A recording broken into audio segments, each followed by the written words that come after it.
Welcome everybody to You've Got to Be Kidding Me for September 2002. I'm Garrett Kidney and I'm joined as always by my brilliant co-host Liam Jones. Liam, as you are now a year older, how are you doing?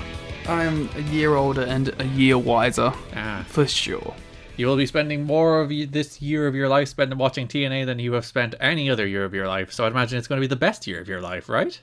It's going to be a year of my life. I mean, maybe it won't be. God forbid. Maybe it won't be a year of my life.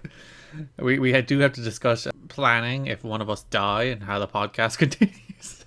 I assume we call in Sean Cedar or Kelly, or they replace both of us and they just continue on because one of us can't bother to go on by ourselves. Yeah, the grief will be overwhelming. We'll also have to discuss the Patreon revenue, of course. Well, it goes 100% to the original member, to the surviving member of the team, surely. Well, we could put half into a fund in the name of the person who died. No, I like to think of it as a waiting game. Wait, yeah, you're just waiting for me to die. Yes, because I'm younger. Plan all along. But we jest about it now, and it's like one day, God forbid, it like all blows up to like an obscene level, and it's like actually a large amount of money. It's like, oh no, we signed the contracts early on. You must contribute half of it toward my children. You must contribute it to. Oh, fuck, I'd rather you just have it. I got no one and nothing. Well, to be fair, neither do I. That's the reason I said children? Yeah. I don't know. I'll give it to Ken. Yeah. My brother Ken.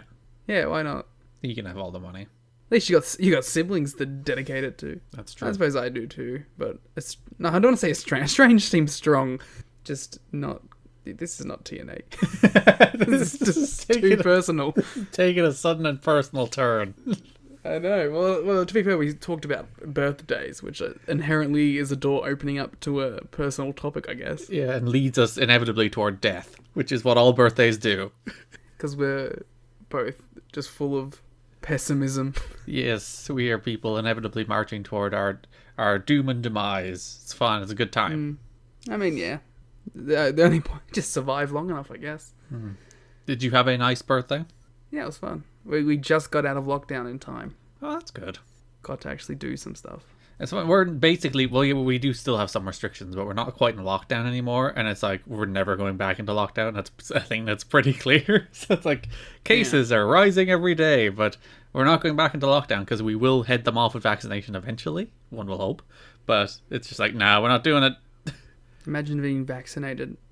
Not me. To be fair, I'm only half vaccinated. Could you send the other one to me? I think I already said this. I'll still take it. No, my vaccine. No, it'll be like 90% vaxxed each. It's fine. No, I want to be 100% vaxxed.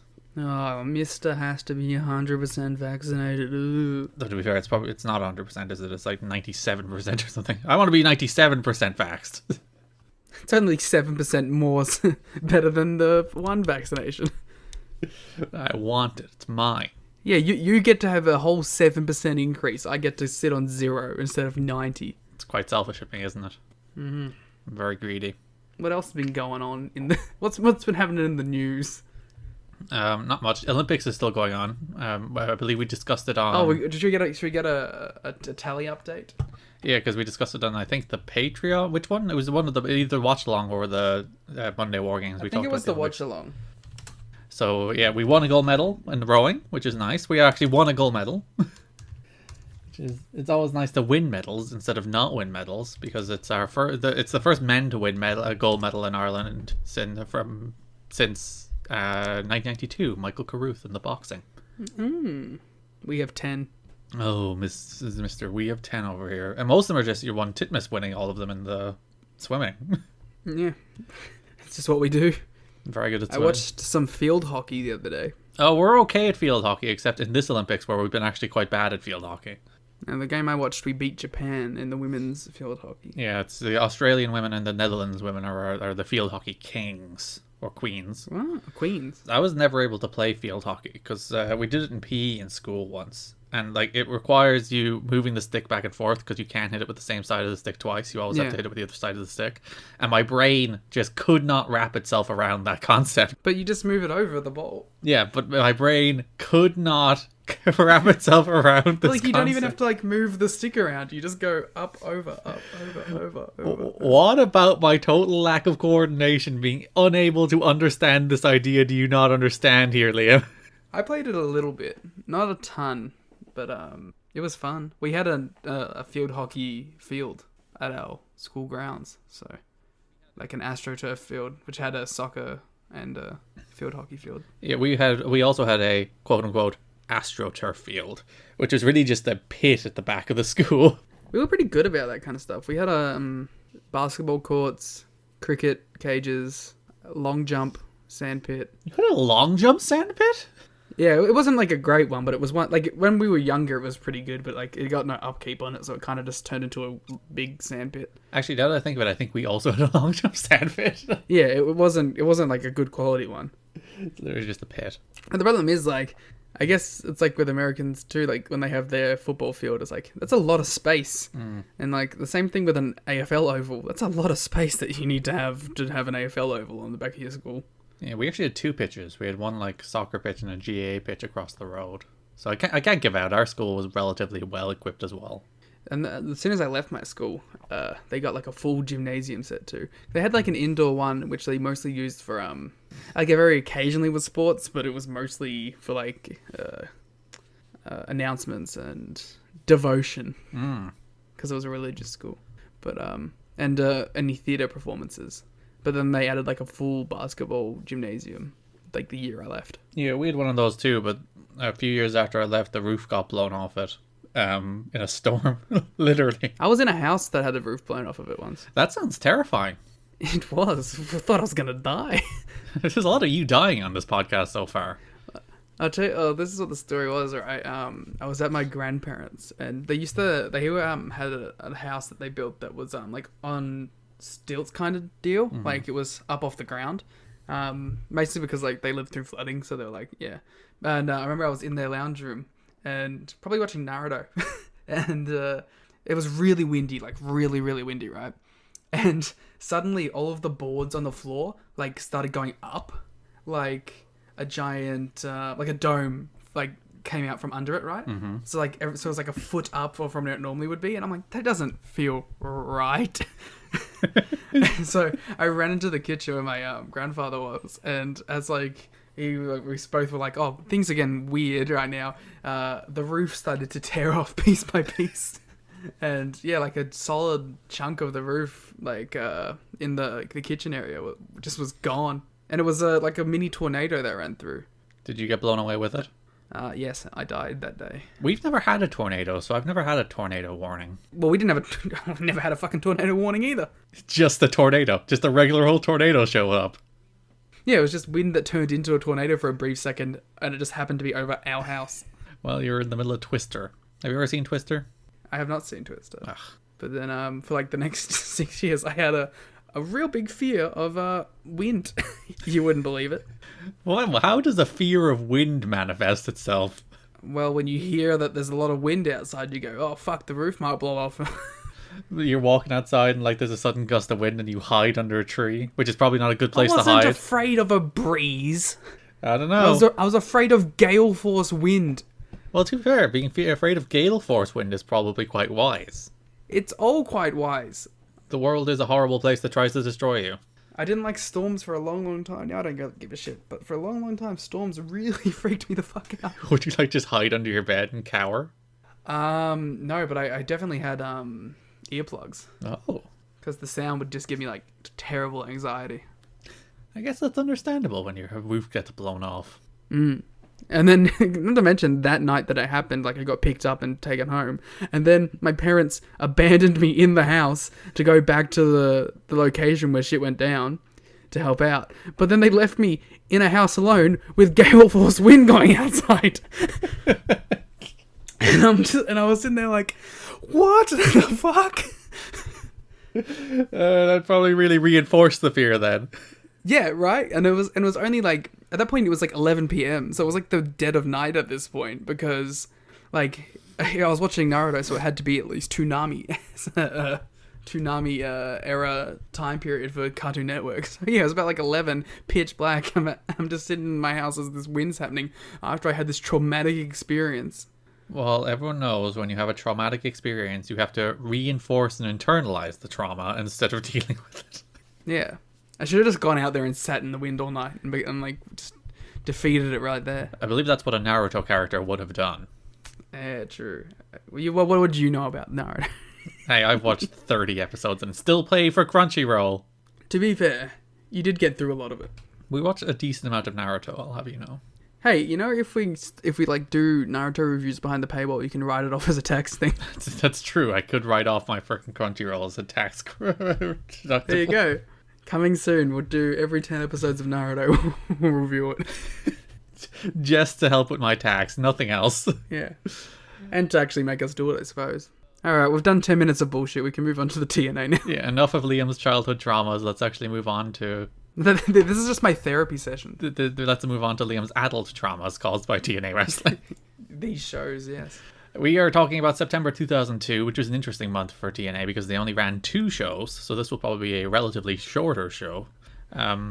As usual, if you'd like to support the show, you can subscribe at patreon.com/kiddingme, where you can get access to our show notes, access to our star ratings, access to written reviews, access to a watch-along of NWA-TNA pay-per-view number 13, which we'll also talk about today, and Naruto reviews. And if you want Naruto reviews, we'll do Naruto reviews, as well as the Monday War Games series, where we talk all about the 2010 Monday Night War. So all that's available on Patreon. Go get it. 3 tiers. Well-named tiers as well, might I add. The King of the Mountain tier. You can get the Impact Zone tier. You get the Dixieland tier. And, you know, be the King of the Mountain. You're the King of the Mountain of my heart, Liam. Wow. You're the King of the Ring. Couldn't think of another king-faced thing. So to bring forward from last week, or the last episode, 2 weeks ago's episode, we were talking about how TNA, their financial investor had pulled, Health South had pulled the funding from TNA, so TNA were desperately scrambling for money, which is the reason they didn't run shows for the first basically 2 weeks of this month. Well, the second week they were never going to run a show because it would have fallen on 9/11, which would have been the first anniversary of 9/11 when 9/11 was particularly raw. So a little too soon. Yeah, that's not a period. And it was apparently like DirecTV is like, we just don't want anything violent on the airs on 9/11, so take the week off. But they also took the week before off. They did an X Division special, which we're not going to talk about. It's just a bunch of matches that already aired. I might go back and watch it though, because I saw that there was like some interview stuff. Oh yeah, there's little interstitials where they introduce the matches. Yeah, so maybe I'll go back and I'll watch that. So do you remember where you were on 9/11, Liam? Let's get heavy. Let's stay heavy. Childhood traumas at 9/11. Oh, that would have been probably the same year. All of the traumas having it at once in Liam's life. I vaguely remember it. I was also 4. Which is a bit too young. Yeah, I think I vaguely remember like seeing stuff about it on TV, but not understanding what it was. Like I do remember like seeing, like coming home from school and the news being on, like seeing it and being like, I don't think my tiny brain could entirely process, because I would have been 10, which is certainly old enough to understand what's happening, but also, or 9 even, it was 2001, but not old enough to like really understand the depth of the consequences of what was happening. And I was like, what? It was more shock, but then I don't remember much of the aftermath or anything like that. I do remember our teacher in 5th class, like literally teaching us about Iraq to try and like combat all the racism and horrible stereotypes. He's like, I'm going to teach you about Iraq and the Middle East so that you're not all horrible racists towards that area. That's such an interesting dynamic for a teacher to take at the time. Yeah. That's really interesting. That like they were so proactive in seeing what was going to come out of this like kind of thing that was happening, and to be like, I need to like actively counteract this new wave of information that they're going to be hit with like actual fact and things that's happening. Yeah, that seems to be a good way to approach teaching, doesn't it? Yeah, like, but like it's just from my experience with my teachers, it's like never something I would have expected, like, for a teacher to make that kind of proactive decision. That's just super interesting to me. Yeah, and like I think it's just because it was current, that was part of it as well. It's like it's always in the news, so it's like it's we're going to do this as part of, like, because in primary school, you know, the curriculum is a lot looser than secondary school, so it's just like today we're going to talk about Iraq, and he was big into Everest as well, so he'd always be talking about Everest expeditions and all that fun stuff. But yeah, it is a good approach to teaching, isn't it? To be like, all right, let's make sure my kids aren't assholes, and make sure they're not horrible racists, and make sure they're not taking it out on the entire people of the Middle East for what a few people did. Like, I'm gonna, like, that's just super interesting to me. It's not something that I don't think I've ever encountered. Maybe I have and just didn't even realize it, but yeah, I don't, maybe it's because I don't know, I don't want to blame it all on, religious school, blah, blah, blah, but like, I think they had a fairly strict thing of what they were going to talk about and what they were allowed to talk about, and rarely reached out beyond that. Although I did have a couple teachers that were like, that bucked the trend a little bit, but as much as they could within the context of the school, I guess. Were you ever thought about other religions? Do you want to know the actual answer? Yeah. I never believed it. I went to a religious school from the age of 6 to 16. And I remember in my first year of being there, and like we still had like our religious classes, right? And I remember like having a discussion with like the other kids, and like they were all talking about it after one of our Bible classes or whatever. And I remember saying like, do you believe this? And like then like like a lot of them, to be honest, like a lot of my classmates ended up like leaving agnostic or atheist anyway. But I remember at the time like they were like, oh yeah, and I was like, I had like this very internal struggling moment where I was like, yeah, but I don't. Like I don't think any of this is real. I think it's stories. Were you like the only one that's like, am I the only one that sees this? No, it wasn't that, because I didn't even feel like comfortable expressing it because like, all the teachers were religious, and like apparently at that point all of my classmates like believed it as well. So I was like, oh god, am I like just some weird dude who doesn't get it? You're the one guy in the cult who sees through the cult. Apparently at the time, but yeah. And then like like I said, like by the time it all wrapped up, everyone had already gone through it. But to go back to the question that you're talking about, I think the first time we learnt about other religions would have been, I have one memory of like, we like briefly like had like one lesson on like, hey man, so Judaism it's a thing. And then like that was it. I don't think that we ever went into any of the other religions at all. I think we had like one class where we learnt about like Jewish history and like maybe some like, the Nazis were a thing, guys, and then that was about it. So you had one class where they're just like mention offhand, oh, by the way, Jesus was actually Jewish, but we don't talk about that. Well, because also like we weren't even like a Christian school. We were a Lutheran school. So like it went a whole nother level to it. Doesn't seem like a particularly healthy way to approach teaching of religion. Our religion classes weren't. They weren't like classes designed to teach us about religion. They were like a lot of the actually after grade 7. They basically just turned into, here's a free session to work on whatever schoolwork you had. From like grade 6 and below, it was like actual like studying Bible passages or whatever. But like, yeah, once we hit 7, 8, 9, 10, whatever, they were like, you got more important things going on right now. Maybe we'll like mention something in passing, or like we'll do the thing where we go into like the Holocaust briefly. And remember, like even in our history classes, it was never... Like, we never delved into any of that kind of stuff. Like, we had enough of, like, Australia's whitewashing to deal with. We didn't have to go into the world's things. Because I actually, like, chose to do religion in secondary school. Because religion was a compulsory subject for us from when we're, like, 12 to 15. But then not after that. You can do it as an exam subject after that. And I was like, I enjoy this. I'm going to do it as an exam subject. But then that's actually, like, legitimately teaching religion. Teaching you about Buddhism and Islam and all the fun religions of the world. And, like, there's a whole morality side of it over here, which is actually quite interesting when they talk about morality and philosophy. That, it's a good little subject. People should do it in school. It's actually quite interesting. Especially if they teach you more than the one that you're teaching. That's true. Especially if they're not just like, there's one religion, and there's a bunch of other ones, but they don't count. They're not real. That was really the attitude of it, I felt. Like, I think I have a vague memory of one of my teachers going, well, other people believe other things, but, like, they're wrong. So, I remember, like, as a kid, I was, like, very hung up on death and, like, what happens after death. Which is funny, because, like, that probably came with the nihilism of not being religious at all, It's the combination of not being religious and having near-death hurricane experiences. Yeah, well, it probably was a bunch of that, but it's, like, I remember, like... Yeah, well, because like, you're surrounded by it and you're told this one thing, and it's like, well, what if I don't believe that thing? That leaves a whole big doubt in the back of my mind now. And I remember I went to our school pastor and I was like, Hey man, what happens when you die? I'm kind of hung up on this at the moment. And he's like, well, you believe in the word of the Lord, and I'm like, yeah, and I didn't have the heart to say nah. So he's just like, so you'll be fine. I'm like, okay. So I left that meeting way worse off than I went in there. I like that. It's like, you believe in the word of the Lord, and if you're like, yeah, but no, really, what happens when you die? Yeah, but like, I get the bit, but like, what's the actual answer here? For real, though. But yeah, you know, I do like religion as a topic of discussion. It's just, I don't know if I subscribe to it. I like the way they were like, this is going to be a relatively shorter episode, so let's talk about 9/11, religion, and hurricanes. The three things that really warm people up and get people going. So yes, as we were mentioning, they didn't run an episode on 9/11. They didn't run an episode the week before on September 4th.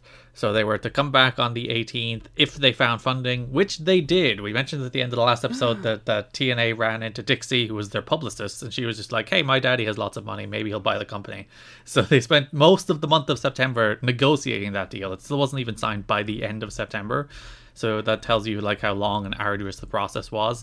On September 3rd, they all went down to Dixie's house and office in Dixieland. Yes, literal Dixieland, the Panda Energy offices in Texas.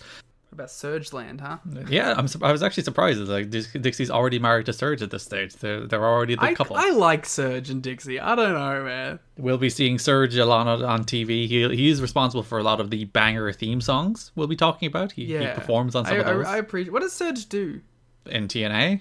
In life, like what was his job? I have no idea. He is a musician, but I don't know what he does as a job. Was he successful at music, and that's why he was like chosen for this round? Or I assume he was chosen because it was Dixie's husband. Yes. Like did he have like a history in it, or was he? I don't know.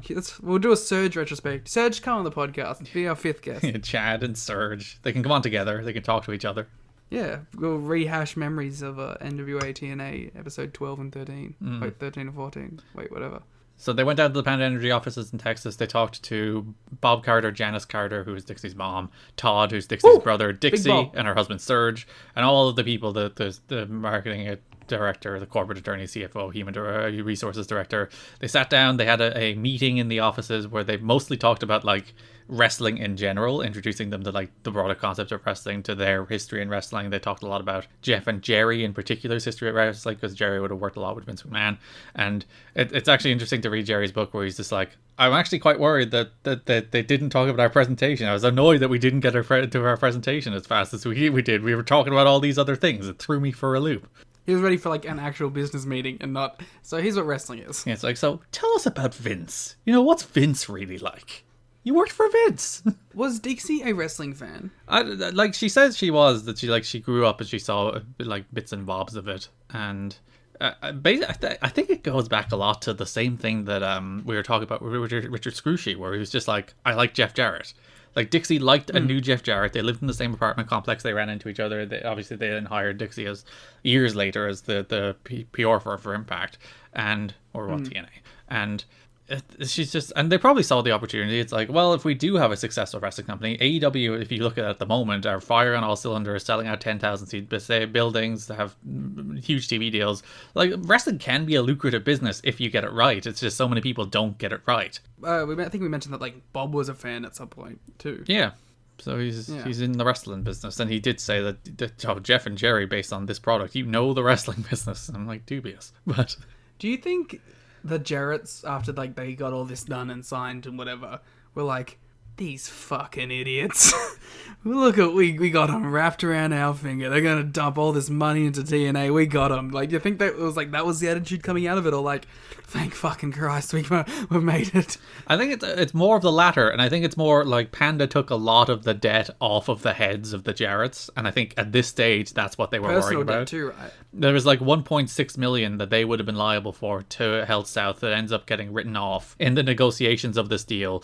That I think they're a great deal relieved that they're not liable for that debt anymore. I think that's like the stage that we're reaching here. It's like there's a lot of money that's going to come down on us if this actually fails, and obviously we can declare bankrupt, but they no longer became liable for a lot of that debt. It either got written off or renegotiated in the process of dealing with both Panda and Health South, because Health South were a shareholder and had a lot of money in the company, and so a lot of the negotiations were basically Panda playing hardball with Health South, where this like you invested that 1.5 million or 1.1, and there was a 400,000 letter of credit as well, which they did keep on. They were responsible for the letter of credit after that. But the 1.1 million that Health South put in, that they were like, hey, we want our money back. Panda are just like, nah, you put that in knowing the risk. You should take the loss.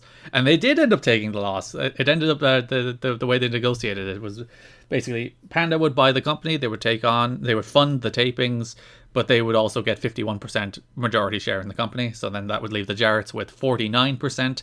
And then the Jarretts had to tie up a bunch of loose ends by giving Health South 5% of their cut in exchange for the debt that they had, and giving 5% to their lawyer as well, because she threw a fit and was very upset that Panda basically wanted to cut ties with everybody the Jarretts were working with, because Panda were like, oh, your accountants, your lawyers, all of that, gone. We'll deal with that from now on. But to be fair to Big Bob over here, TNA had at this point shown a weakness in that aspect of their production. You know, their behind the scenes characters being involved in things that, you know, ended in lawsuits multiple times. Yep. TNA is a company that is less than 3 months old and is already involved in, I believe, at least 3 lawsuits. Yeah, so it's like, you know, I can understand Panda coming in here and being like, yeah, you guys clearly can't handle this because you're fucking it up at every turn, so we'll take over that part of it too.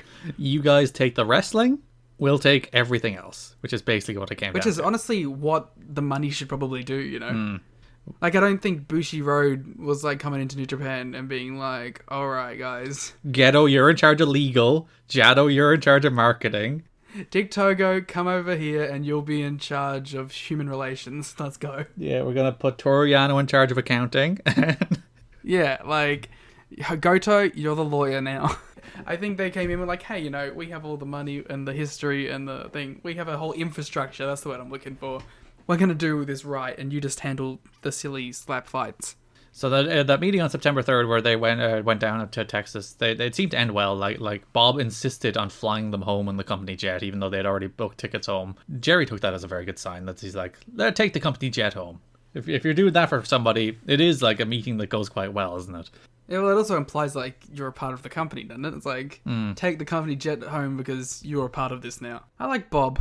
I want to learn more about Bob. This is going to be a Bob retrospective. Yeah, Bob Carter, wheeler and dealer. Yeah. So they spend pretty much the entire month of September negotiating that deal. As mentioned, the Health South ended up coming out with 5% of stock. Panda ended up owning 51% of the company. Obviously, these deals have not been signed by the time, because, like, imagine, like, that must be torturous. A torturous experience to be like, all right, we're out of money, so we have to spend this entire month negotiating. And it seemed to be a great source of frustration for Jerry. That's like, they don't have a hand to play here. Panda have all of the power and all of like the leverage here, because the Jarretts will go bankrupt. Like, it will happen if this deal doesn't happen. So the whole time he's like, thank God these guys are marks for the business. Because that's the only advantage we have. That they're willing to actually put money into this thing. It is wild that like they found 2 different investors. That's nearly always where wrestling runs into trouble, like finding actual people willing to put their money where their mouth is. And fair enough, Health South very quickly were like, we're no longer putting our money where our mouth is. But then they found Dixie, like as a stroke of luck through a Jeff Jarrett connection that became stroke. I see what their wordplay. But like a stroke of random luck that this person that he knew from an apartment complex and then hired as his PR manager ended up just being like the source of a great deal of wealth. It's a good representation of how business really works, isn't it? It's like you can go and do the schooling and do it all. Like, that's never going to be more worthwhile than just knowing the right people and building the right relationships with these people. That's going to get you further than like anything else. Yeah, any know-how or any ideas. You just have to have enough people willing to give you enough money until it works. But it's not even like necessarily like, yes, but like it's not even necessarily the money. It's like just knowing the people in the positions who can actually do the stuff, you know? From all levels, not even just, you know, the wrestling business. I think it's really interesting that like, at least at the start with like, and as you can see on the show notes, if you're a Patreon subscriber, how quickly things were happening every day for this company.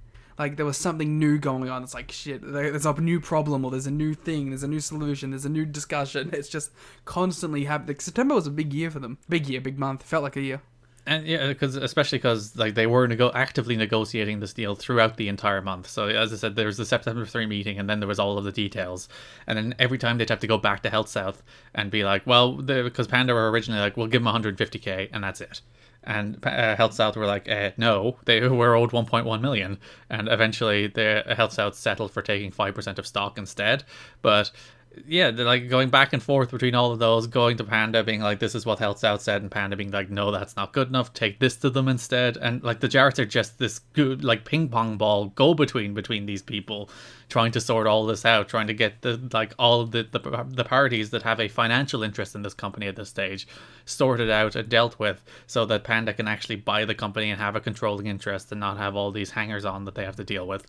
And yeah, it is like fascinating. As a like Jerry's book is a fascinating like a business startup book as much as it is a pro wrestling book, where they're trying to get this thing off the ground and get this thing ready, and it's like written in real time. It's his diary at the time. That's the format of the book, which I think makes it very interesting, because like there's some days where it's just like, September 5th, I had a nice breakfast and had a good rest today. It was a good day. And then some days they're like, we had this horrible day of negotiations. It was the worst day of my life. We went back and forth between Panda and Health South 75 times until we could finally iron out this deal. I am so exhausted, and I still have to write a television show for this week. And not to mention, like, as I've been like somewhat perusing what's coming up in the rest of the month, and he was dealing with like some terrible bullshit creative the entire time too. Let's talk about the terrible bullshit creative. Like, I'm reading this, and this is like it's the worst. Some of the worst shit I've ever seen in my fucking life. All right, I'm going to preface this by saying I'm reading the words of Jerry Jarrett quoting Vince Russo. So please, yeah, this is very direct your hate towards. So September 13th, you're mentioning, where he's faxed over a couple of pages from the September 18th show from Vince Russo, in which, quote, Russo had a storyline that had Brian Lawler accusing Jeff of raping Brian's girlfriend. The girlfriend then comes out and explains that it was not Jeff and the sex was not rape.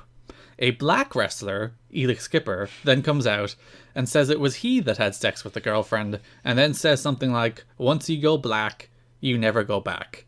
Russo also had Brian and Elix cast as a tag team. That's just like... It's so clear from like hearing how Jerry is writing about this stuff that he fucking hates Vince Russo. He does. You'll get better quotes about it in later months. He cannot stand Russo, and he cannot stand his fucking ideas. This is not the wrestling that one Jerry Jarrett wants to be involved in. Because there's a whole section after that goes into, they had a clear the air meeting with Russo where they talked about the creative direction and all that after this just utterly horrific idea on so many levels. But and then he comes back a week later with another fucking great idea. Vince pitched an idea involving Truth, our NWA champion, and a KKK character. After about 5 minutes of his presentation, I interrupted him to advise that I did not like it and we needed to move on. Do you think, like, Vince is like, hey, bro, Jeff, your dad's ruining everything. He won't let me have my great ideas. Vince did that same routine in WCW, or his like standards and practices are ruining everything by cutting off shit like this. It's like, you can't just do a wrestling show, can you? No, you have to, like, oh, God. He's like the epitome of Spike TV, isn't he? Just,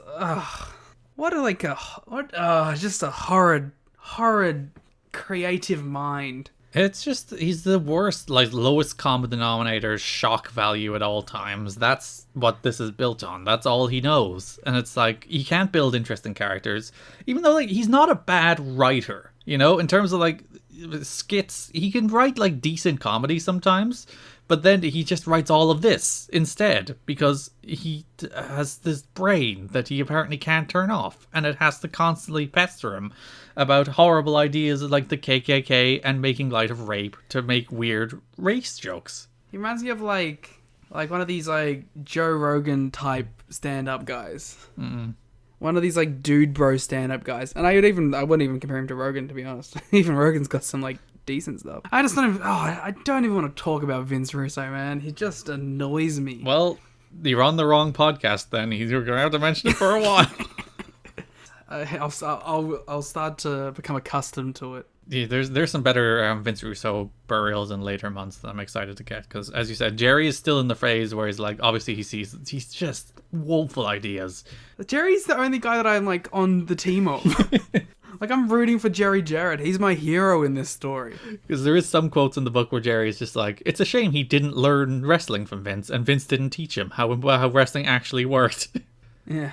There's some interesting notes in the book as well about how they're doing on pay-per-view. DirecTV basically said if they're doing less than 2,000 buys a week, they won't carry them anymore. And while they were averaging 2,300 before that on DirecTV, their most recent show, which would have been the last show of September, or last show of August even, dropped to 1,350. Oof. They're doing basically less than 20,000 pay-per-view buys, probably less than that even, again, if they're only doing, like, DirecTV is one of the biggest carriers along with In Demand, and if they're only doing, like, 2,300 on DirecTV, that tells you not doing particularly well. Then, it's such an interesting... I guess it goes into the whole discussion that we were talking about on one of the other episodes, where it's like, is this format even conducive to making money at this point in history? The answer is probably no. Based on the fact that they're drowning in debt and desperately trying to find finance, I think the answer is definitely no. Thank you, Dixie. There was an interesting note, because like the one thing I found particularly remarkable is just how much is leaking out of this company. Like, there's all kinds of stories every single month that we talk about on this show, just weird gossip and all this stuff. Just To say they got a couple EVPs out there leaking stories. The company is just a faucet of scoops, constantly dropping like weird tidbits. So on September 23rd, Jerry Jarrett held a meeting with all of the staff, phoned Jeremy Borash and Bob Ryder to talk about all the leaks, because he was very upset that it leaked that the Panda people were at... Well, it wasn't particularly Panda named, because all that was in the media was that they were looking for a source of money, but they didn't know with whom. But it did leak that the potential investor was at the September 18th show, and they were trying to schmooze them and impress them. And Jerry was very upset that leaked, because he was like, oh, I didn't want them to know that we were trying to schmooze them and impress them. I wanted them to think that that was the regular course of business. That was normal. Yeah, it's a good show based on its merit alone, not that it was them being like, hey, here's our best foot forward. So he called a meeting with the entire staff and was like, hey, no more scoops, no more leaking, no more like letting all of our information go on the internet. And it is interesting, like legitimately, when you look at like all of the TNA notes in like PW Torch and the Wrestling Observer after that, there is a decline in scoops. It did work. I think it's because like they already had so many like people in charge that they didn't like. They didn't want to upset Jerry as well. They're like, oh, he's the one guy on our side. Let's just not stooge out anymore. If it's not him, we'll all be answering the Russo. So yeah, exactly right. Like, it's probably Ed Ferrara. Well, Ed's gone. That son of a bitch. Yeah, he bounced. Yeah, and you know where the scoops started drying up, huh? Yeah, that makes sense. The timeline does add up. The last note in Jerry's book of that month is September comes to an end tonight, and our state of affairs is more optimistic than it was last month. It looks like the Panda deal will work out, which gives life to the wrestling project. By the way, no matter how far into this book he is, he always calls it the wrestling project, as if it's just like, oh, it's my little wrestling project that I'm sinking all of my life's earnings into. Jerry seems like a nice dude. Mm-hmm. Should have taken over the Fed with the steroid trials. Imagine that world. Where the Jarretts run the world. Probably be better. It'd be a global force, you could say. I think that'd be gold. You know, I think we haven't mentioned it, but I feel like it's a relative thing, is that it came out that Jarrett was released. Oh, yeah. He was released from the Fed in April. That's a long time for him to be gone without anybody noticing. Which does correlate with him, like, restating that Global Force Wrestling would be returning at some point. And him launching his podcast and all that to get himself back out there. I guess what we have to say is, Jeff, you want to start TNA too? You know who to come to. So I did include some notes about like what the media was reporting about TNA at the time, because obviously all these negotiations are going on behind the scenes. And it's interesting to see that, like, people don't know a ton about it. It does eventually leak out later in the month that there is a new source of financing and that like money is there and the company will be okay. But they don't know exactly with who, so it's not like, oh, they're negotiating with this company called Panda Energy. Like, the note in the Wrestling Observer is like, the new source of money and with no official announcement of a deal is not a certainty as to exactly what this officially entails. Is said to be from what is a huge... I'm trying to read Dave. I'm making the mistake of reading Dave Meltzer on a podcast. All right, so Garrett, this is what you just have to do. Read the words with no punctuation intended. Just go do do do do. That's the only way to do it out loud. I feel like I should add in a bunch of you-knows just to make it authentic. And like paper shuffling. It's said to be from what is a huge international company. Those within the power structure are giving a figure of money earmarked toward the venture at enough to keep going for years.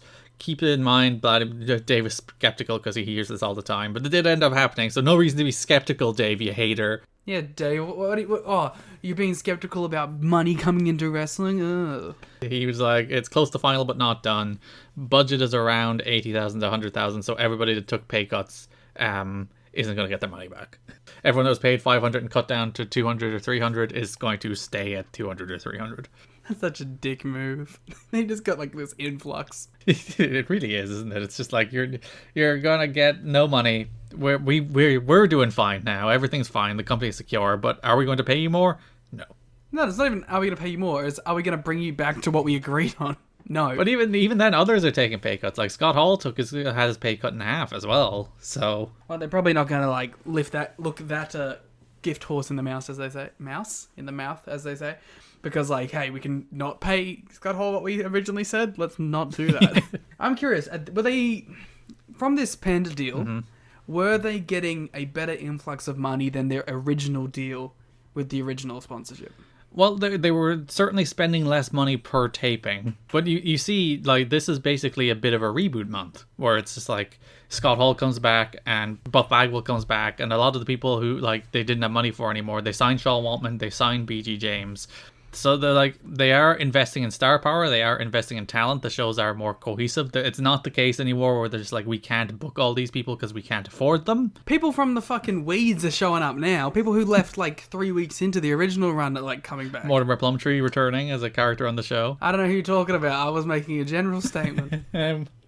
But yeah, like they are running on a tighter budget, but the budget is consistent and the budget is not like desperately needing to be cut every month. So there's like a consistency to it, even if it's probably not as much as they were spending toward the early days. Some other notes: Jarrett denied company going out of business in an interview because people thought like the lawsuit with Jay Hassman and Len Sabal was putting the company out of business. They're like, nah, we're negotiating new terms. We're probably gonna win that. So the office soured on the Briscoes. There's a fun note. Boo! What a bunch of bitches. I'm not blaming Jerry for that. That's a Jeff and Vince thing. Jerry would never. They went 2 minutes long in a dark match, and that put them in the bad books. Oh, wow. Another interesting note, again, the company flirting with American Dragon. The company is planning to bring in more names for the X Division, including American Dragon, Xavier, CM Punk, Colt Cabana, and Ace Steel. They did bring in CM Punk, Colt Cabana, and Ace Steel. I don't think Colt ever did a main show. He did Explosion, though. I was going to say, I don't remember Colt, but... I don't think he ever did. He did some dark matches and some Explosion matches, but I don't believe he did an NWA-TNA match, off the top of my head. But yeah, still no American Dragon, even though his name is thrown and bandied about. It's such a weird name to be flirting with but never go all the way. Punk and Steel are like, I think they're pretty obvious picks, you know. I like them both in TNA. Yeah, we'll talk about them when we get to the pay-per-view. They're making their big TNA debuts. And like Punk would be a pretty regular character on the show for the next year after that. Until someone else shows up to put him in his place. An interesting note, Len Sabal was in a small lawsuit against TNA. Of course. Who isn't in a small lawsuit with TNA? So he won the lawsuit because the Jarretts didn't show up in court, and he releases this statement being like, this opens the way for Sabal to pursue recovery through normal legal means and mechanisms, including sheriff-managed seizures and liens and other methods against pay-per-view recovery, blah, blah, blah, blah. And he ends it. While the Jarrett's complaints asked for damages not to exceed $10 million, the victory achieved today was for a different amount. And Dave Meltzer reported in the Wrestling Observer, he won $1,900 in travel expenses that he hadn't gotten paid. He releases this statement and it's like, this is a big victory in court between me and Jeff Jarrett, or the Jarretts. It's like $1,900 paying his travel expenses in the smallest claims court in New Jersey when the Jarretts didn't even show up.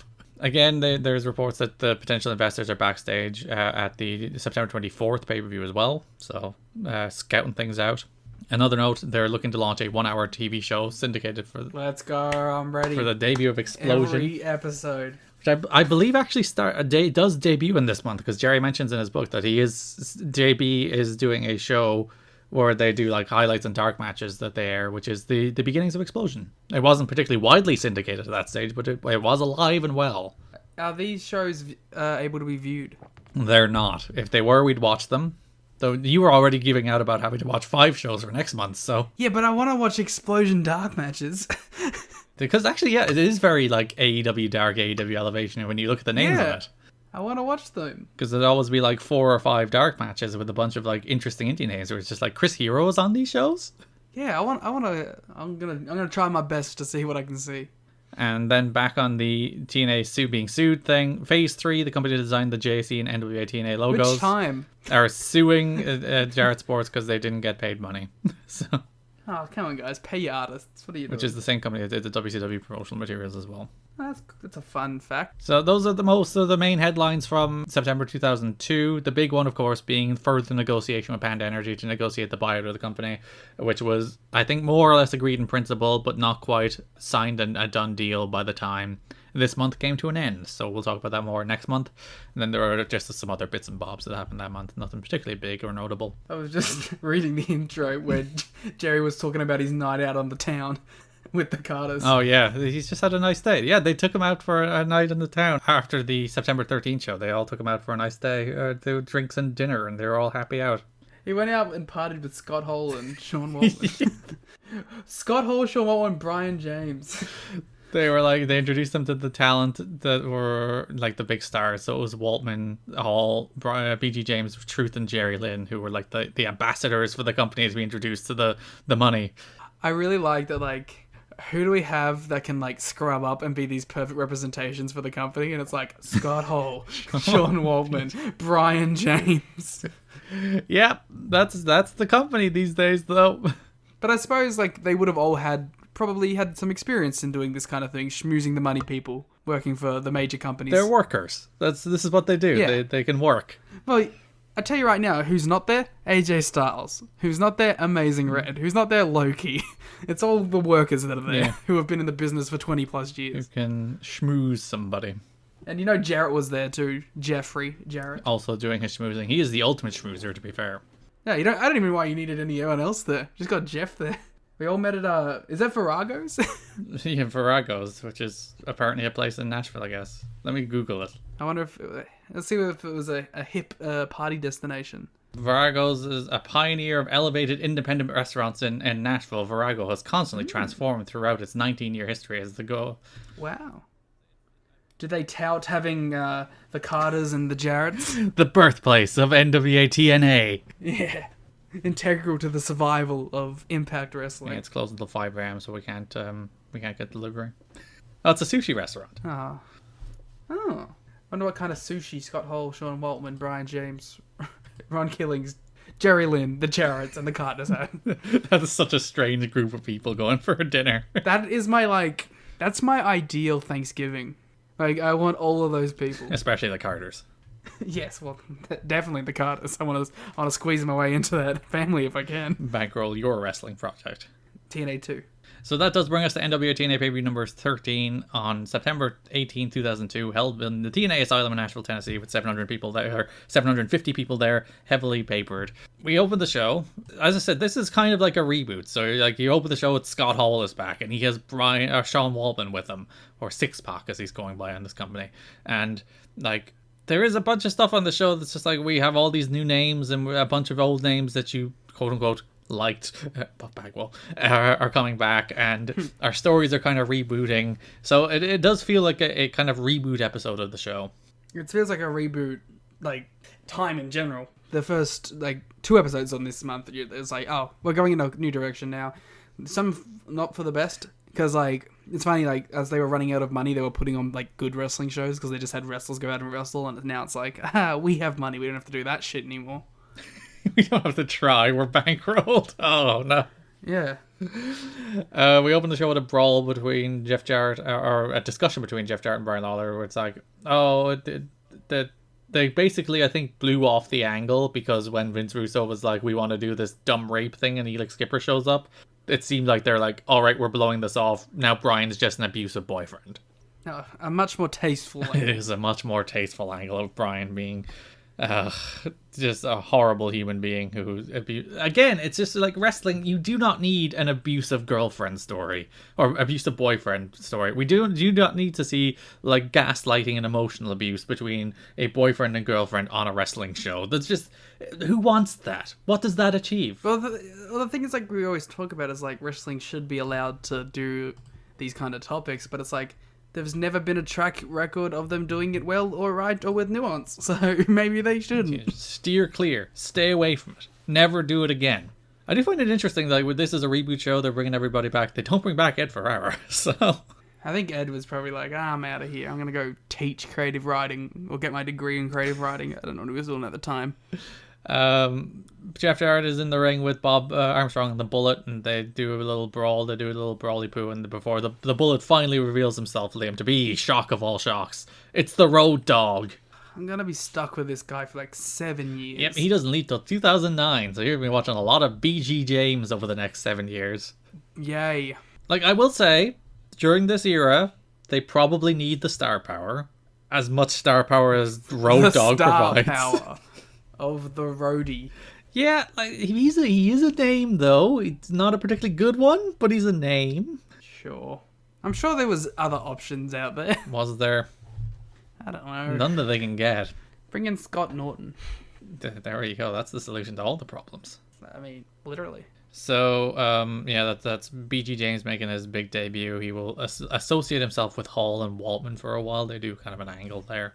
Again, it's weird because, like, the Skipper stuff, there's a bunch of stuff about Skipper and Lawler being together on these shows, but because they cut the big reveal about the horrible thing with the fake rape and the Skipper thing, they just end up being a team on the second show for no particular reason at all. Yeah, it's like a weird Planet Jarrett is what we end up with at the end of this month. Yeah. So we get ourselves some weird stables. We're into gang wars era of TNA, of course. I think I've decided that Planet Jarrett is one of the best stable names of all time. Well, the world does revolve around him. I know. It's perfect, though, isn't it? That was a good... Like, there's a lot of talent in that stable, other than Jarrett. Yeah, and that people are just cool with being in a stable called Planet Jarrett. Yeah, well, to be fair, Monty eventually... Well, we'll get to it in 2006, but Monty being in that stable always annoyed the hell out of me. Yeah. It just made no sense. It made no sense at all. Especially with their history that we've established in the NWA-TNA. So, Sonny Siaki cuts a promo with his Elvis friends about how they're going to support the Jerry Lynn in his main event world title match against Ron Killing. I hate this. Why? Why do you hate Sonny Siaki?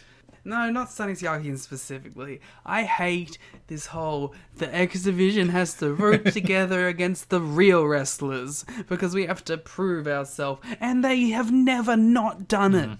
They've done it for like 2 decades. The same story of like, look at these fake play wrestlers trying to step up to the real boys. Yeah.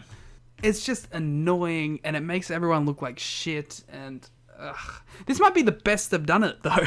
They may have like peaked it the first time they did it, and then they should have just never done it ever since. Because at least coming out of this feud, the X Division champion did beat the world champion. Yeah. But it's like every time, it's just like all the teenagers are teaming up against the adults. It does have that vibe, doesn't it? Look at these kids. And then like half the kids still hate each other while they're doing it. Well, the entire point of the Siaki promo is he's like, we're going to support Jerry Lynn, and then he screws them. So. Yeah, well, that one I'm fine with. I meant more like, the Kid Cash angle, and then the Styles was still being a weird pervert. The whole thing. Styles is particularly in the second show, there's that AJ Styles interview. We'll get to the Styles a bit. Oh boy. There's a ton of Goldilocks on these shows as well. It's like, there's going back to backstage interviews after every single segment. So what's Goldilocks doing? Goldie is the biggest star on these shows, apparently. Yeah, but what's she doing in 2021? I don't know, interviewing people? I hope so. Goldie, if you're out there, hope you're doing well. Which brings us to our opening match. AJ Styles defeated Kid Cash in a really fun little X Division match. I really enjoyed this. I like Kid Cash, and he did some cool, stupid shit in this match. Yeah, he's like just doing double springboard ranas and running tornado DDTs and cool dives. He's a cool wrestler. Yeah, and he was smooth as hell on this show too. I was about to say that's the thing that kind of differentiated himself, even from like the Lokis and the Amazing Reds, who were like spectacular in a way, but they don't have like that just sheer level of polish that Kid Cash has. And It's so fun to watch Kid Cash just nail all his shit and be like the best wrestler on this show without ever being pushed. Yeah, and the problem is like he doesn't really get his push until like he returns in 2011 to 2014. I forgot where. No, it was. he gets an X Division title push. You don't judge this. Oh no, I don't know. I know nothing. Your favorite wrestler returns, Marcus Bagwell. I mean, and then he kind of fucks off again immediately after. Yeah, so. I'm pretty sure he's not brought back again after this until like 2003. I think he does like a gauntlet or something, and then he does the Sting Let's Make a Deal thing in 2006. But it is fun. It's like, we're bringing back Marcus Bagwell for this big story. You say things like, he does the Sting Let's Make a Deal thing in 2006, as if I know what the fuck you're talking about. It's just to lay the seed, so when we get to the Sting Let's Make a Deal thing in 2006, so you'll be like, oh, that's what you were talking about. You say it as if, everyone knows the thing I'm referencing. Yeah, everyone does the Sting Deal or No Deal parody he did with Jeff Jarrett in 2006. Come on. Everyone knows. But yeah, Marcus Bagwell is back. He's teaming with BG James on this show in the Gauntlet for the Gold, the Crown New Tag Team Champions after Styles and Lynn were stripped of the tag team titles. It's a very strange, weird team of Buff Bagwell and Road Dogg, but we'll allow it. Buff Dog.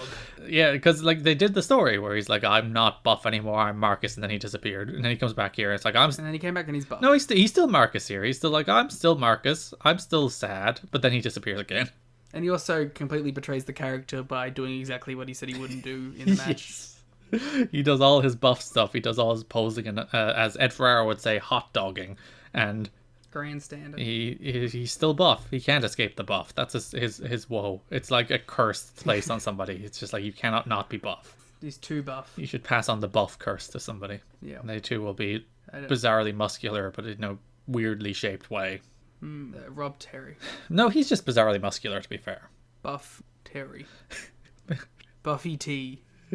With Robbie E. That's what his name should have been. Everyone's favorite Saved by the Bell star, Dustin Diamond, better known as Screech and Saved by the Bell, showed up.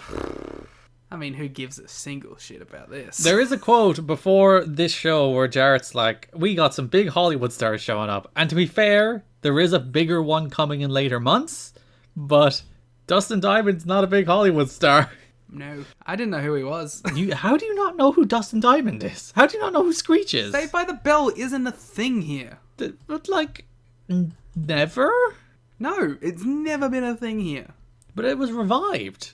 Okay. To be fair, yeah, Saved by the Bell went off the air in 93, which you weren't even born. So, like, not even close. I still don't know how you don't recognize Screech. That's wild to me that you don't recognize him. I didn't even know what a Screech was. It's a terrible name. It is not a great name. But why do you hate Saved by the Bell? What do you have against it? Who gives a shit? Who cares about fucking Saved by the Bell? Mario Lopez? I mean, congrats. I like Mario Lopez. So and you didn't know where Mario Lopez came from? No, he was the E guy. Oh. And then he's like smoked weed and did commentary on that Triller show. Well, there you are. That's Mario Lopez's career. That's all I know. Oh, and no, and he's like, isn't he like the he's in the KFC thing, right? Is he? Yeah, isn't he like the Colonel in the KFC thing? I don't know. Like in the upcoming movie thing that they're doing? Oh, is he? I think so. He's like a TV special dude, I think. That would be very strange. Maybe I'm making this up, but I hope not. Just imagining these things. Yeah. Anyway, who gives a fuck about this? Yeah, Screech defeated Tiny the Bellkeeper in a boxing match. Tiny took it. That was it was a terrible worked punch, and the crowd ate it up. Didn't eat it up. But like, that was fucking stupid. Yeah, Screech isn't a natural worker. Or anything. Because he was doing celebrity boxing at this stage, which is the reason they did the boxing skit. And even then, surely he should have learned how to throw a punch while doing celebrity boxing. Tiny should have fucking shot on him. Tiny would probably beat the shit out of him. Tiny looks like... Yeah, he looked like he fucking would. Tiny is one of those guys who's like quiet, and you're like, Tiny, I can pick on him. Then you pick on him, and he beats the shit out of you. This Scratch fellow doesn't even look tough at all. He just looks like a dude. He looks like fucking Shaggy from fucking Scooby-Doo. The Scratch fellow. Yeah, that's what he's called. Yeah, him being... To be fair, Tiny also doesn't look particularly menacing, so... Yeah, I mean, but Tiny at least has a bit of oomph behind him. I feel like he'd push over this Dustin. So there's Liam being forced to be introduced to Screech. Yeah, whatever. Go to the cool debut. Jimmy Rave and Derek Wild. That's the one you're talking about, right? Yes, of course. Oh, let's talk about the fucking hot shots for a second. These fucking morons. Yep. Go on backstage, putting their fucking spot up in the tournament on the line for literally no reason, and then losing it like a bunch of idiots. Awful people. Just bad, dumb idiots. The way this match is structured, it's a 3-way match between the Hotshots, Cassidy Riley and Chase Stevens, Jimmy Rave and Derek Wilde, and the debuting CM Punk and Ace Steel. CM Punk in the news lately. For what reason? There's no reason at all at the moment. Just the idea of him sell 10,000 tickets, I believe. Over 10,000 at this point. The scent on the wind of CM Punk sells over 10,000 tickets. I hope it's an Ace Steel debut. Yeah, or just Punk and Steel. I'll take them together. Yeah, why not? Well, as we saw on the Patreon live watch, the first person I noticed was Ace Steel. And then Liam was very excited to see CM Punk. Yeah, because Punk's cool. So yeah, as we were mentioning, this match is formatted so the person who is pinned is eliminated from the tag team gauntlet for the gold. So 2 teams will go through, 1 team will go out, and yeah, as you mentioned, the Hotshots were pinned and went out like a bunch of nerds. You know what they should have done? Not done this match. The person who was pinned should have got removed from the match, but their partner should have been allowed in it still. Oh. So they could still win it for them. Battle against all odds. Yeah. There was a bunch of interviews about the tag team title gauntlet for the gold. AMW had an interview where Harris is like, listen, you're a great wrestler, Storm, but you gotta do it tonight because I hate your cowboy shtick. But respects him as a wrestler. That's always been the important thing. He always thinks he's been a great wrestler, just hates the shtick. There was also a Hall and Syxx-Pac interview where they came to the ring. They talked about, and it's actually fun to see them like reminisce about their 1-2-3 Kid and Razor Ramon days. It's like it's weird to see like nostalgia for that in 2002, but obviously it makes a lot of sense. Also, it's like refreshing to have them be nostalgic about that instead of the fucking NWO. It is to go back to like the early WWF and be nostalgic about that instead of not early WWF, but early 90s WWF. WWF existed much earlier than that. When the WWF first formed in 1992. When you had your big Scott Hall and Sean Waltman matches. But yeah, it's fun to have that kind of nostalgia. Ron Harris and Brian Lee tried to attack him, but they were laid out. And there was a cool freaking Razor's Edge on Brian Lee. I like Brian Lee. Brian Lee's getting over with me. I don't like his friends, though. He does associate himself with horrible people. He should stop doing that. He should associate himself with a different kind of horrible person, the demonic cult. Of course. Hermie Sadler is back. How do you feel about the return of NASCAR? He had a cool DX hat. Yeah, so Hermie Sadler comes to the ring. He's TNA sponsoring a car in one of his upcoming races. Bruce does his female fan shtick. He beats the fan, or he's going to attack the fan after the match, and then Hermie makes the save as the valiant hero Hermie Sadler beating up Bruce. I hate Hermie, and I hate NASCAR, and I hate it all. Get it off my screen. Bruce is the only good person in this. At least Bruce continued to get booked through the reboot. He's the women's champion, so has to. That is true. He is technically women's champion.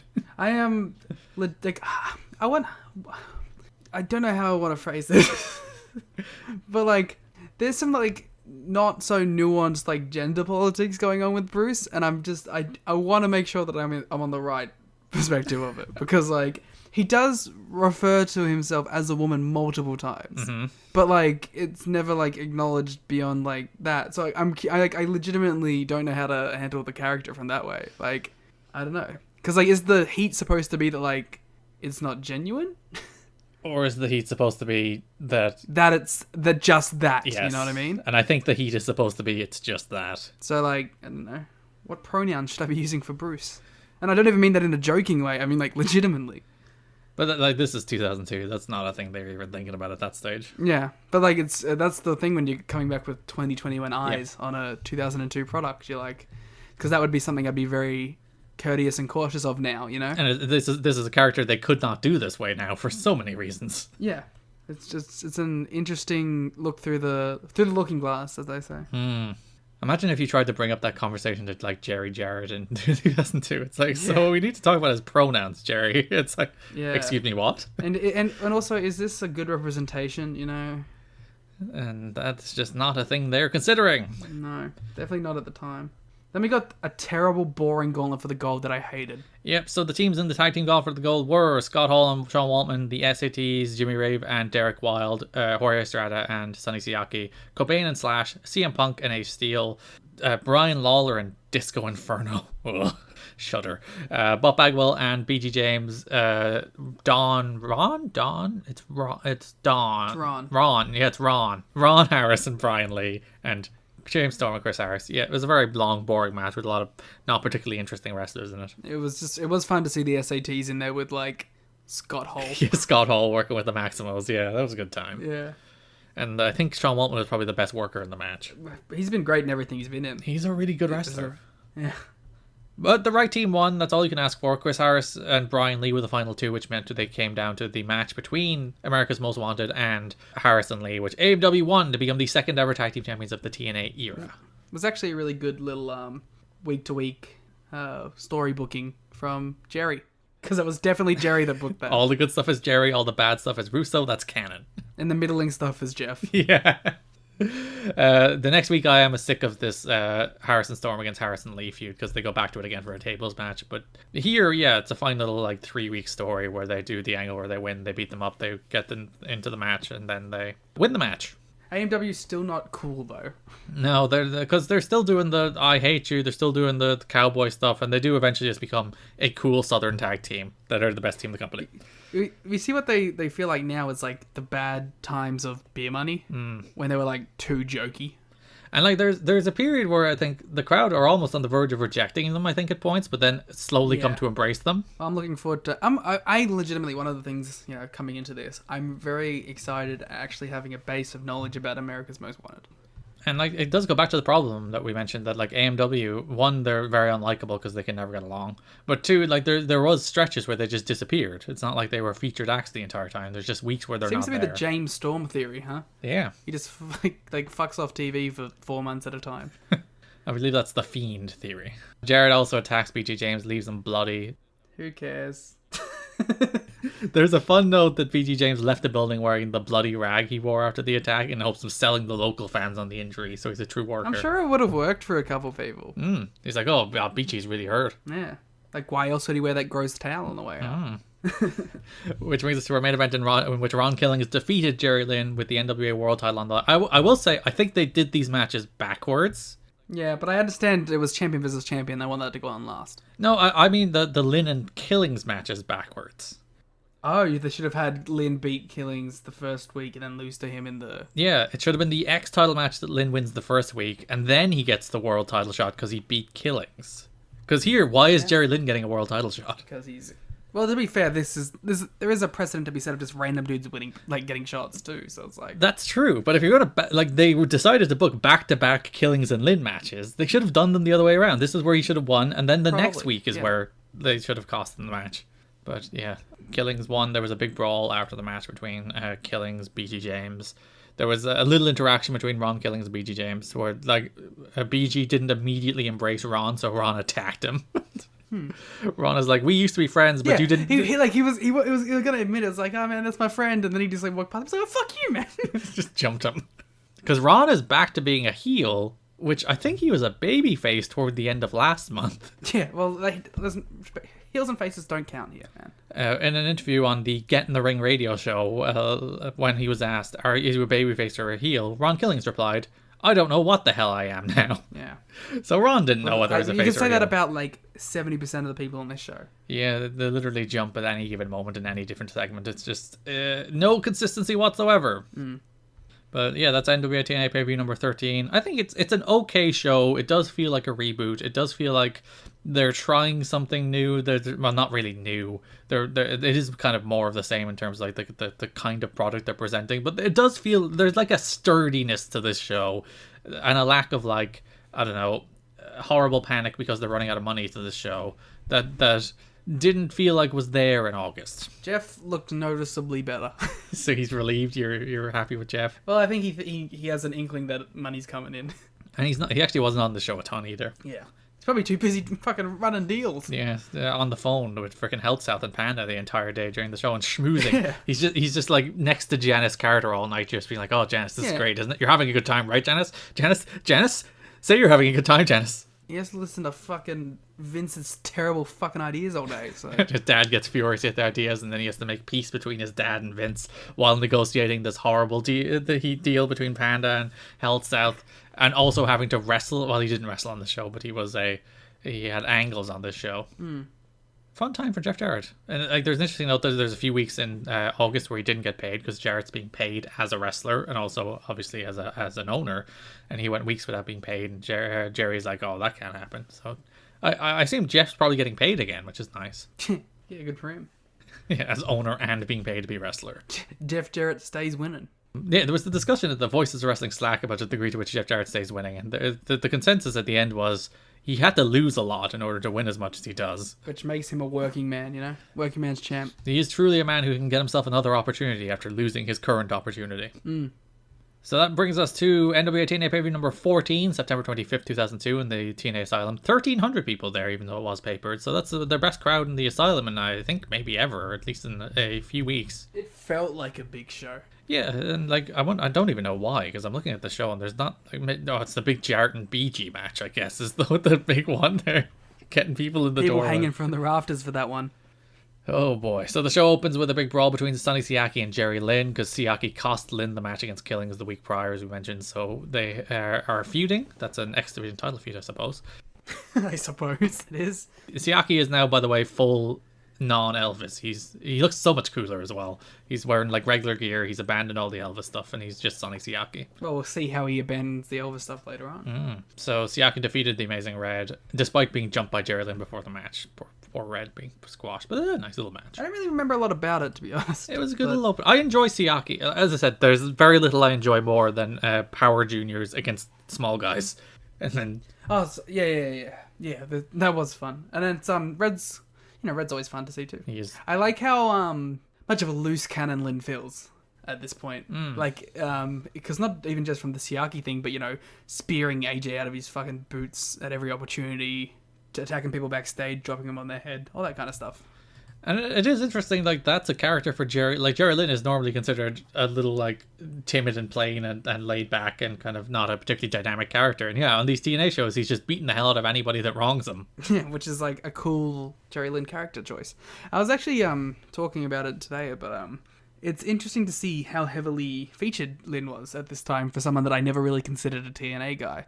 And it's and that's a good misconception, I guess, in my head that has evaporated over this time period, is because like Lynn has been a major focus of this show. He is one of the 2 first champions. I think he's probably main evented more episodes than anybody else. He's certainly up there. So yeah, Lynn is a big featured act in the early days of TNA. Which is something I don't think really gets played up a lot. I think a big reason was like he's obviously one of the most experienced guys in the company, but he's also good. You know, like there's a lot of people who have experience and aren't particularly good, as opposed to Lynn, who's like a great wrestler, and you can put him in the ring with anybody, and he'll have a good match with them because that's what he can do. I was gonna say he also is really good at bringing good talent up as well. So like when he's in there with an AJ or a Loki, he's really good at like bringing those guys up to being their best possible at that moment, you know? Even probably Ron Killings to an extent. Yes, because I really like these Killings matches. After the match, Jorge Estrada came out and demanded that Sonny Siaki return his Elvis costume. And we'll see if he agrees. Yeah, because he's abandoned the Elvis ways. He no longer loves all of the Elvis things. What's your favorite Elvis song, Is Liam? Yang still an Elvis? He is, but he's too busy in Japan, so... Blue Suede Shoes. Is that actually your favorite Elvis song? It's the first one I could name. Are you not an Elvis fan? I know well a hound dog. I'm a big fan of Suspicious Minds, but I think it's Lilo and Stitch's fault. Or I don't know any of this shit. how do you? So you don't know Screech? You don't know Elvis? What do you know? I know who Elvis is. You're just like, I've never heard of Elvis before. I just thought he was a character on NWA-TNA played by Jimmy Yang. Is he not? Yeah, I guess he is technically, yes. One of the more recent adaptions. In a feud that cannot end, but I think this is the end. But thankfully, this was as I said, this is the point at which I'm just sick of seeing Harrison Storm against Brian Lee and Ron Harris. And yeah, they have a tag title tables match. Too many Harrises. There is, and like Mike Tenay mentions, he's just like, oh, Harris against Harris, Chris against Ron, oh, and then Don comes out at the end. So there was all the Harrises in this segment.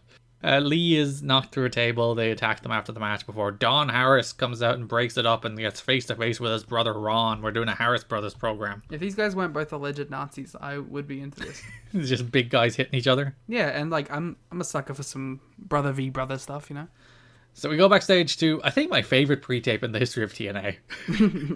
Where Bruce pulls up to the building into a parking space, gets out of the car and he's about to have an interview, before Sarah, the ticket lady, is like, hey, you cut me off. This is my parking space. You saw me there. And Bruce is like, no idea what you're talking about. And then they had a fun interaction. Yeah, Sarah slapped him. Slapped him twice. The first one was a little meh. The second one, she laid it in. And then they had like a pull apart. The security separated them. Like Sarah and Bruce is the hottest feud in the show. Yeah.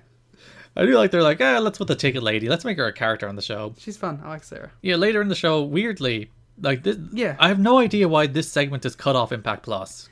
My guess is that there was a chant at one point that was maybe even a little much. What was it? Even compared to the other one. I don't want to say it. Oh, I don't think I noticed it. I think there was a little one, and then there was in response there was a little miming of an action from Bruce. Oh. So I think maybe that could have been it, but like it feels like a stretch compared to like the other things that they've shown on this show. But you know, yeah, because like Bruce comes to the ring, he's doing his routine where he's like, "I'm the best fighter and woman." Then Sarah comes out and like wants to fight him, but they don't let her. They should have let her. Yeah, but well, she wouldn't sign the paper. That's true. She wouldn't clear herself of all of legal consequences of whatever Bruce may do to her. I'm so curious as to what the payoff for this is.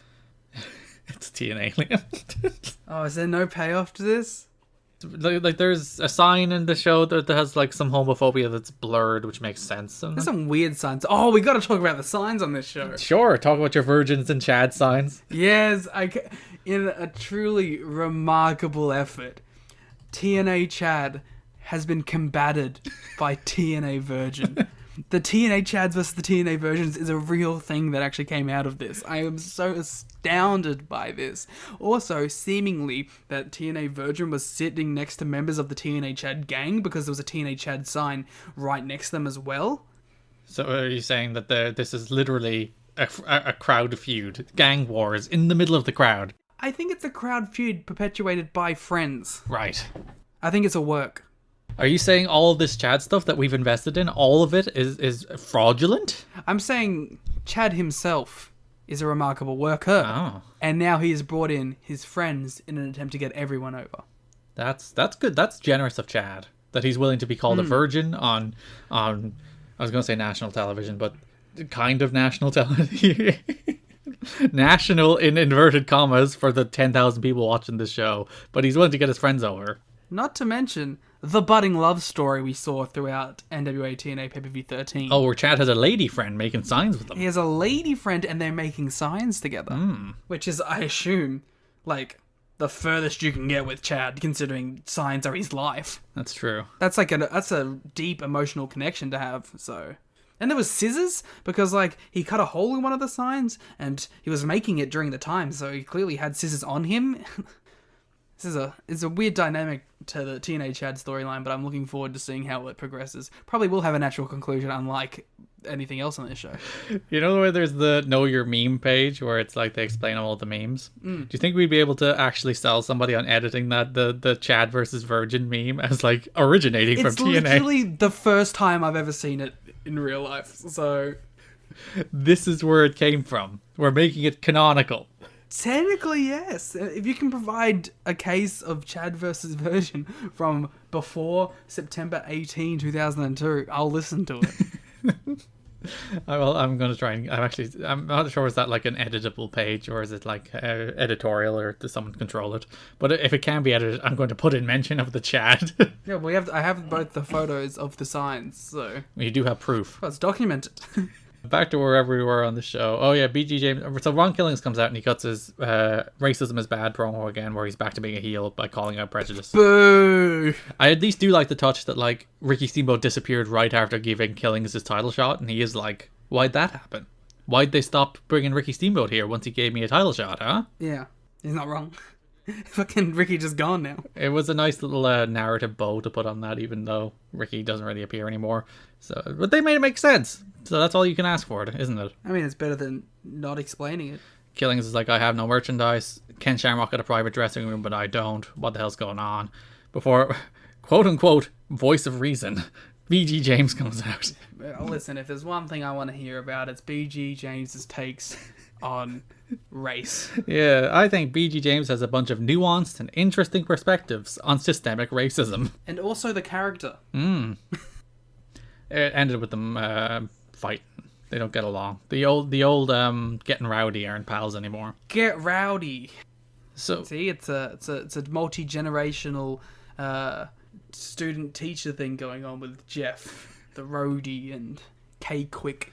teach him how the world works. We go backstage to Brian Lawler with April, his girlfriend, where he's gaslighting her and telling her to stand still and not be doing anything. And it's What a good story. it's a story, that's for sure. AJ Styles defeated Loki in a 2 to 3 falls match, which you gave a staggeringly high rating to. So 4 stars. I gave it a gentleman's 3. So tell me about why you liked it. I loved AJ in this. AJ's little character things. He's like got his cockiness in full blown, the mimicking of Key's strikes and doing the big kicks on it, and just really good X Division action. I really like this one. I believe this is like one of the best matches in TNA history, according to you. Yeah, but to be fair, there's been like 3 good matches in TNA history, so All of them involving AJ Styles and Loki, but yeah.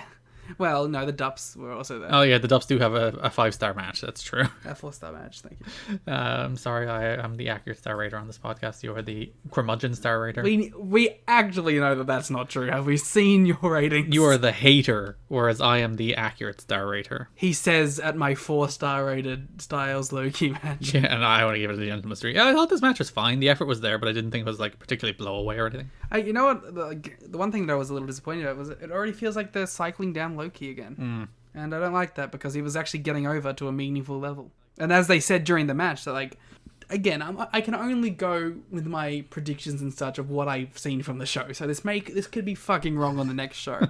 But they said in the match that like whoever loses this match would end up going down to the bottom of the rankings because like they've each had their chances and this is their last shot at it basically. So it seems like Key is being cycled down for now. Yeah, but TNA can only stick to stipulations like that for like a week, so they'll get notions and push them again. Again, I'm watching as if I watched this week of TV in September 25th, 2002. Which is the way you were actually watching it, so it does make sense. Yeah. You were not just being obtuse. No, I can only talk about what I've seen because I don't know what else happened. Your ignorance is authentic. Yeah, well that's the whole shtick, isn't it? You're the TNA Chad and I'm the TNA version. Jeff Jarrett's upset about not getting a title shot. He's still moaning about it. Just give this man a fucking title shot already. Jesus. It's just so he shuts up about it. And technically he has had a title shot. That's what Gauntlet for the Gold was. Get over it, Jeff. You lost. Yeah, but remember, he didn't even want to do that at first, so at least he's consistent. Scott Hall and Syxx-Pac defeated Elix Skipper and Brian Lawler, who are teaming together for reasons that don't make sense, but we explained them earlier. It was a nice little match. I enjoy Hall. I think he looks very good, and like Sean Waltman is the best wrestler on any of these shows. So also having him in there with Pac is good, because like Pac can do some more wrestling. I hate the Syxx-Pac name. I mean, I guess I don't care. Just call him Sean Waltman. It's fine. Just call him Syxx. Or Pac. Just call him Pac, the man that Gravity forgot. I do believe Gravity did forget Sean Waltman. I like Sean Waltman. I'm also glad he got his shit together, like in real life. Yeah, because like the entirety of his TNA runs is basically him getting opportunities and him blowing them. So, because like there's a quote after like in PW Tour, Sean Waltman told friends that he is in for the long haul with TNA, which spoiler alert, he wasn't. But well, he probably like thought he was at the time. To be fair, and they probably thought he was too. And it just didn't work out that way. But we'll probably get some cool Pac matches. We do. We get a lot of them in October. You can look forward to them next month. I am looking forward to them. AJ Styles. Okay. Weird sex pervert? I have no idea what he's doing. So he's backstage in an interview with Goldilocks, where he's challenging... I'm going to post the GIF right now to the Twitter, because I posted it on mine, but I'm going to post it... I'll cut the video out as well, just because it has to be seen. It's remarkable. So he twerks. He does. He throws that ass in a circle. I deleted the GIF, damn it. TNA invented twerking, and TNA invented the Chad and Virgin meme. So TNA is very on top of things with ahead of their time trends. But like he's doing this interview about how he's challenging Jerry Lynn to a ladder match next week for the X Division title. And he, as you said, he's like gyrating and he's like weirdly dancing and kind of like sniffing Goldie. And sniffing Goldie. But like when he does like his weird twerk thing, he also just looks like a horse. What I think is actually happening here is AJ Styles has probably been accused of being like bland and too like boring as a performer. I'll tell you exactly what it was. It was fucking Vince Russo. It was Vince Russo going, "Hey AJ, we need you to be a thing." Yeah, and like he doesn't really have a character as a heel other than just like a douche, which is enough. He's a cocky jerk. That's all you need. You don't need him to be like a weird sex pervert. I love this like tonal thing that's like every time we say the word pervert, we have to say sex pervert specifically. As opposed to the different kind of pervert. Like, I think I gotta give a shout out to like Chuck Taylor and Trent for like permanently changing my vernacular, because I cannot call someone a pervert. It's either a sex pervert or a straight up pervert. Or to be fair, there's also knife pervert. The knife pervert too, but that's a classic one at this point now. But yeah, like I do think this is just AJ being like, I need to show charisma, and this is how I'm going to do it. Yeah, but you know it's because someone went up to him and said, "Hey, I need you to show more charisma," and I know who that person is. It was Vince D'Ambrosio. So the crux of it is that there will be a ladder match next week between AJ Styles and Jerry Lynn. It's very typical of TNA. It's like the Styles, Lynn, and Loki match got a ton of love and a ton of hype. So they're just going to do ladder matches until the end of time. I think there's 2 in October. And they did already do the Shamrock against Sabu ladder match. So there's like 4 ladder matches in TNA history already. I mean, I like the ladder stuff though, so I'm fine with it. Yeah, ladder matches every week. You get a ladder match. And you get a ladder match.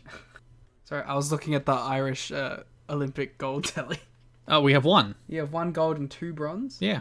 To be fair, I think the bronze is a tentative one bronze. bronze and then 2 total is what you got. No, we do have a bronze, but it's not cemented yet. It's a box series and a semi-final fight, so he is guaranteed a bronze, but he could win more. Oh, well, I hope he gets gold, because I don't think we're in it. We had the Bruce and Sarah segment. We had Jorge Estrada defeating Kid Cash, and what I actually thought was a bit of an Fun upset. match. Well, they're clearly going into something with him and Siaki. Yeah, so they have to push Jorge. You know, I feel like Estrada's never won, but I really like this match. That was a banger. Yeah, it was a nice little match. I preferred the AJ match, but I thought this... what did I think of this match? I obviously preferred the AJ match. Oh, you meant the AJ Cash match? Yeah. Yes, I still prefer that one too, but I thought you meant the AJ Key, and I'm like, yeah, well... Important story development here was Sonny Siaki throwing the Elvis suit in the trash. And almost legitimately setting Goldie on fire. Like, way too close to that fucking bin. Goldie should get hazardous duty pay every single week on these shows. Like, those motherfuckers clearly put petrol in that shit, because that shit, like, went up. And, like, you could hear her genuine reaction and almost being burnt. That adds to the authenticity of the performance, Liam. That's what. Yes, because it was legitimate. Yes. Yeah, so Estrada and Siaki is a feud that will continue. Speaking of feuds that continue, Jerry Lynn defeated Ron Killings in an X Division title lumberjack match. My favorite thing being Jeremy Borash accidentally introduced Ron Killings as the reigning and defending NWA World Champion, and Mike Tenay immediately like, no, this is only a match for the X Division title. That's why he didn't come with the belt. I'm pretty sure, legally speaking, by being introduced as reigning and defending, that means Jerry Lynn should be NWA Champion now, and he was screwed. The new linear NWA-TNA champion. He might be. We haven't been keeping track of that, but I feel like the champion's already been pinned on one of these shows. NWA World Champ? Probably not. Yeah, Shamrock never lost. Killings, I suppose not. Yeah. So I think this is the first split between the linear champion and the actual champion. But yeah, nice little match. Jerry Lynn bled a bunch the week before and didn't bleed any here, so that's good. Fair enough. Lynn's getting like over though. He's getting signs in the crowd now. Yeah, because he's like the most pushed act on the show, and they finally decided he's a babyface. Well, they decided that about like a month ago, to be fair, but it was a tumultuous month before that even. They finally settle on who he actually is. And then in our main event, a match straight out of like 1995 WWF, BG James defeated Jeff Dart by DQ when Skipper interfered. Then we had a big schmoz where the stable, quote unquote, of Jarrett, Skipper, and Brian Lawler. Jarrett and Lawler, who are apparently friends now, despite Lawler trying to kill him for a month. Because he explained it away, that it wasn't him. Yeah. So, and then Lawler's just like, fine. I believe you. Because he said we're friends since we were kids. That's true. He did invoke their childhood friendship to get Lawler to stop. And also, Eli Skipper's there. Also their friend. Yes. Bizarre. I watched this, but I don't remember anything about. Yeah, it was just a generic house show style main event that you will never remember anything about. And then Jarrett, Skipper, and Lawler left Hall Pack and BG Lane. That was the show. That sure was the show. Somehow with 2 shows that we did, still almost hitting 2 hours on this. Yeah, we're on an hour 40 record time now. That'll be cut down and edit. But yeah, because we talked all about religion. You can't help yourself. You know what they say? There's 3 topics you should always talk about when broadcasting: religion, sex, 9/11. They're the important things you have to cover every single week on any given podcast. Wait, are you ready to see our takes on them next week, huh? Well, in 2 weeks. 2 weeks. This is every 2 weeks. Actually, no, we'll bring it up on Monday.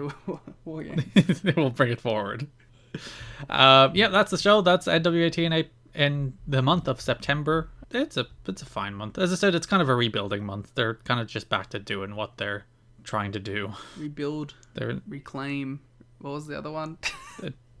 I don't know. What was Seth's thing? Rebuild, reclaim. Do you think I know Seth Rollins' catchphrases? Rebuild. If you do it in the voice, it'll come to you, yeah.